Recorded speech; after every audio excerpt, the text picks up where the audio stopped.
Hey, Tom Rabbit! I hope you got this for your recording. Hey, YouTube out there. Tom Rabbit likes to record these. Hey, Tom Rabbit! So I guess we'll move on, and we'll take a couple of questions from Darth Dawkins if he wants to ask a few. This was the apologist I was telling you about, if that's all right. Oh, okay. Yeah, we really jumped in the deep end there. I was expecting some fairly, introductory stuff early on. Is that okay? Set out the issues, and get a feel for the overall territory. But no, we went right in the deep end straight away. But that's fine. I don't mind. Yeah. Darth, are you there? Yeah, I am. All right. Good afternoon, Professor Law. Are you the kind of atheist that denies that God exists as an eternal, ultimate creator? The kind of atheist that denies that God exists as an ultimate creator. I guess I'm one of those. Yeah. Okay. So how is it that God doesn't exist? Sorry? You disappeared. How is it that... I'm sorry, what? Sorry, there was a strange glitch. Okay. So why do I deny that God exists?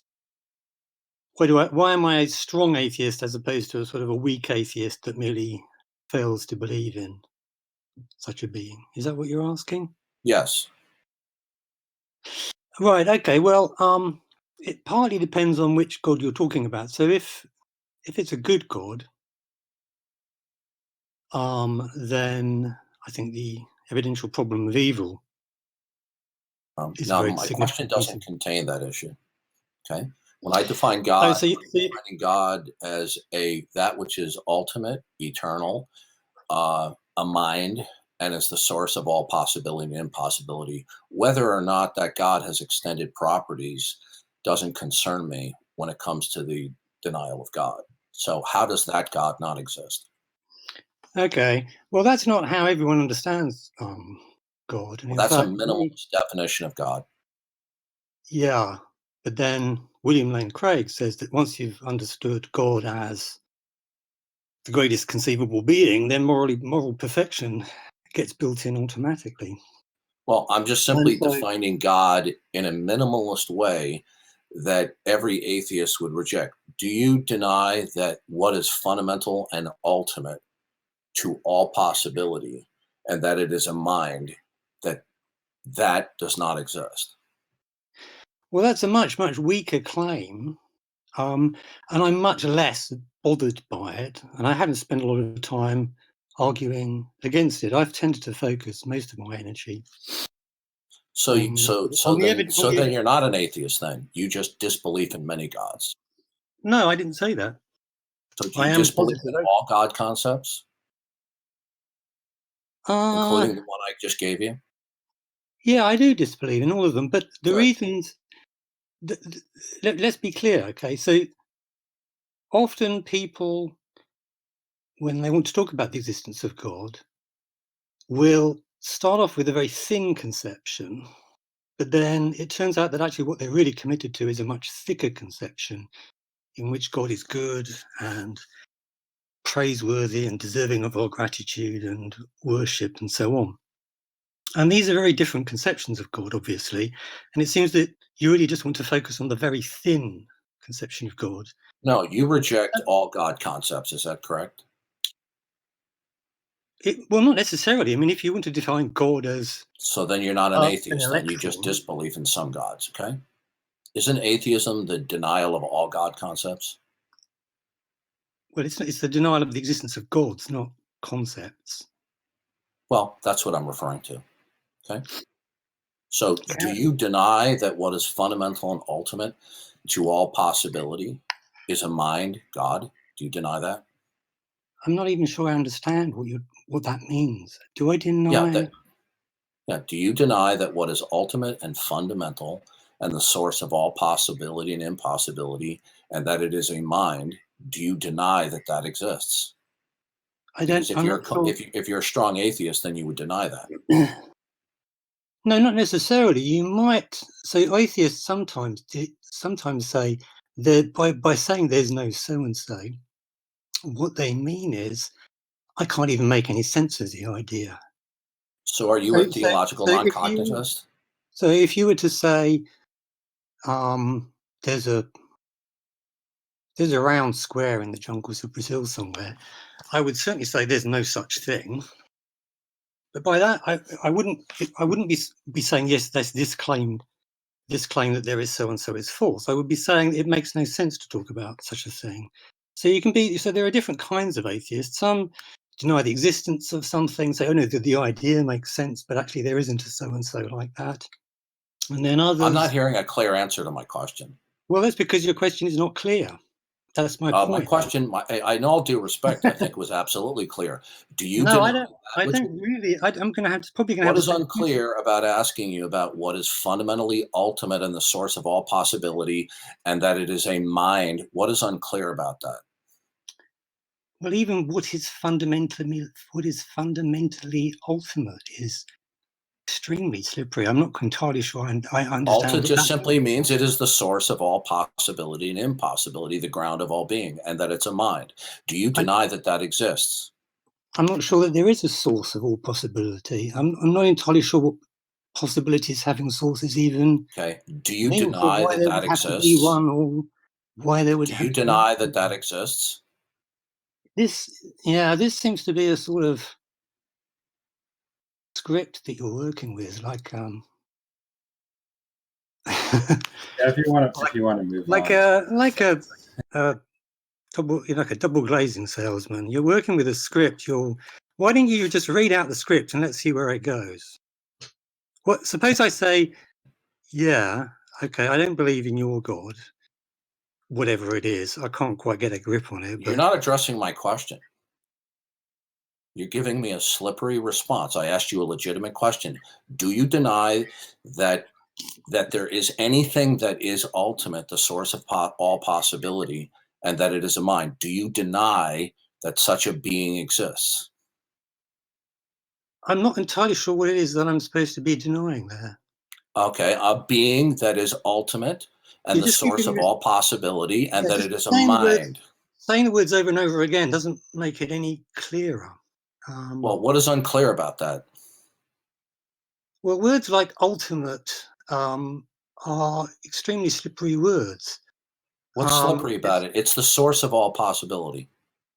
The source of all possibility. What does that even mean? I don't know. It means that for any any dependent state of affairs, it derives and depends on what would be unconditionally non-dependent, absolute, and ultimate. It's a simple question. I ask this question day in and day out, every single day for years, and most of my atheist interlocutors don't have trouble answering the simple question. Well, maybe they're not professional philosophers that have spent a career thinking about and using this kind of language and realizing just how slippery. So do you believe such a being exists, or do you deny it? Let's say, for the sake of argument, that I deny such a being exists. Good. On what grounds do you deny that? On what grounds do I deny that such a being exists? Well, partly because I can't make sense of it. I'm struggling to get a grip on what it is that I'm supposed to be talking about. How does it follow that because you don't understand it, it therefore doesn't exist? Well, there are plenty of things I don't understand that exist. No, but if the reason that I can't understand it is that it involves some kind of conceptual muddle or confusion, and that really sounds like it does to me, then it is reasonable to conclude that there's no such thing. So if for example, on what grounds? If somebody says, I've discovered a round square in Brazil, we're not going to be mounting a very expensive expedition to Brazil to see if they've actually discovered such a thing. We know in advance there ain't no such thing, because let me finish. Because those concepts put together in that kind of way, they just don't work. You're not really succeeding in describing some genuine possibility that we need to go out. You haven't shown what I've asked you is not coherent. I simply said, do you deny that there is an eternal being who is a creator and the source of all possibility? Do you deny, and everything else derives and depends upon that? Do you deny that exists? An eternal being, it's a necessary being, It's ultimate, it's unconditionally absolute, and it is the source of all possibility, and it's a mind. Do you deny that? If you're a strong atheist, then you would deny all gods, including that. Do you deny that? Yeah, I'm very skeptical about there being any kind of. No, do you deny that it exists? Yeah, you won't really let me say anything, will you? I'm very skeptical about the idea that there's any kind of necessary being at all. Do you deny that it exists? Yeah, if I'm skeptical about it, then yeah, I'm saying I'm not sure that I can. I didn't ask if you're skeptical. I said, do you deny that it exists? Do I deny that there's a necessary being? Seems to me highly unlikely. Yeah, I don't assign that a I didn't high ask you if degree. it was likely. I said, do you deny that it exists? Yeah, I think it's unreasonable to believe that there's such a being, probably. Okay, so it does not exist? In my opinion, yeah. Okay, and what is your line of reasoning or argument that it does not exist? Well, there would be a whole lot of arguments you could raise, and they're not Could you really give me one? They're not really arguments that I've spent much time on, because I've tended to focus on the kind of God that is worthy of our praise. But you're not interested. Can you tell me why that God does not exist, sir? Well, I'm explaining why I don't normally bother focusing on that kind of God. Okay, Most people, including most Christians, don't believe in a God that's just like that. They believe in something much, much richer. Okay, you're dodging the question. No. I'm explaining, first of all, what the importance of taking a step back and looking at the bigger question is. Usually, when people are discussing God, they're discussing something that is worthy of our praise and gratitude. I'm not talking about that right now, sir. No, but you will be.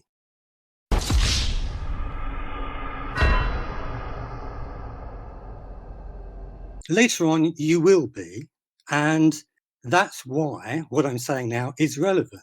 Most of the objections that I focused on in terms of believing in God focus on the kind of God that you do believe in, but you don't want to talk about now because you want to avoid those objections, and you're going to narrow down and whittle down onto something that's much thinner in order to try and give me as hard a time as you possibly can, and to get yourself entirely off the hook so far as these other objections are concerned. That is the game that you're playing right now, and we both know that.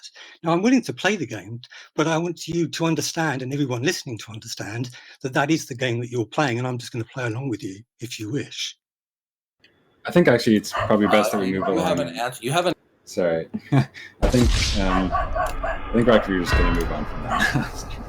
It seems to be not making much progress. But. All right, we could get into all of the different. I mean, there's a whole list of things there: an eternal being, presumably a necessary being that is the ground of all possibilities. Each one of those claims needs unpacking, and we need to get much clearer about what it is that we're talking about. And that's what this rhetorical strategy is depending on. Most people are going to struggle terribly because these are very deep, complicated philosophical issues, and the language is extremely vague, and it's hard to know exactly what it even means. And by pressing the question and using that kind of language, you create the impression that somebody is out of their depth, is struggling to deal, and that's the impression that apologists like to give and generate about their opponents. But it's a very, it's a strategy. We could have an honest conversation about all of this stuff that's being raised here, but this is not an honest conversation. It's a rhetorical approach. So yeah, I had a question, if that's fine, Detroyer. Yeah, we can move on, and if that's good. So I hope that experience was not like too disheartening, Dr. Law. I believe he was kind of like interrupting you quite a bit. But yeah, we had a couple of questions. So by the way, did you get that Tom Rabbit?